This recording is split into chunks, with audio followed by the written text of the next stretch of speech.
I don't have a background in glitch cameras, however, I do have a background in fucking around with old tech. So, um, I think glitching is so cool because it's a metaphor for like the humanity behind technology. So I was already doing something with analog tech in terms of glitching before I got into cameras. And essentially I was making a knob that would mix two signals on my TV wall here, and it would blend them into glitchy images. So the camera's cool because it's like you can natively make glitchy images. And I just saw a TikTok about it and was able to do it after that. But you want like to start, I would start with like a cheap, shitty Five Below camera. Now, what I've been doing is I'll go out and I'll thrift at the bins something like this. This one, unfortunately, has fried internal circuitry, so I wasn't able to circuit bend it. But the difference between something like this and something like this crappy camera is that this actually just only has LED flash. This isn't the same as this, but they're similar. So those two LEDs on the board do flash. Now this has a beefy bulb flash, which means if you take something like this apart, the capacitors that charge the bulb can still shock you. So as far as risk, if you're just starting out with circuit bending, um, cheap Chinese shit is really great to experiment on because it's pretty dummy proof. So anyway, moving on.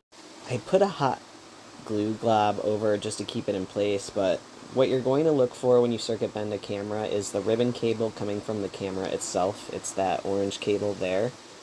And what you want to do is take, I mean, you could just take a piece of metal, but in order to avoid frying everything, I like to use a resistor.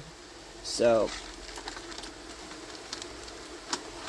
these are pennies. They're really cheap. But what happens is if I bridge a connection that causes a surge, the resistor will break rather than my camera.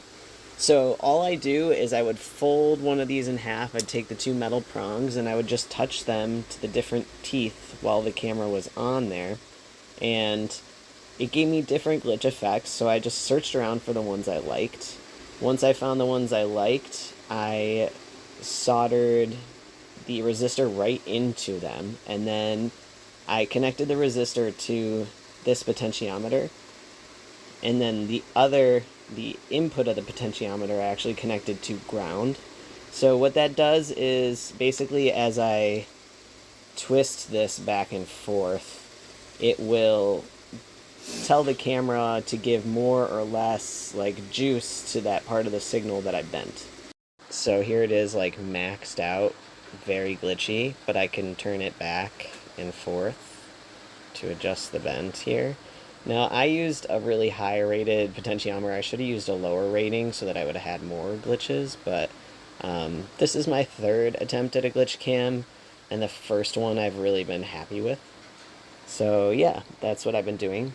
So now I have all the footage I took on this on a micro SD card. So my PC's not in here right now, but I would put the SD into my PC, and that I can connect to a channel of my TV wall.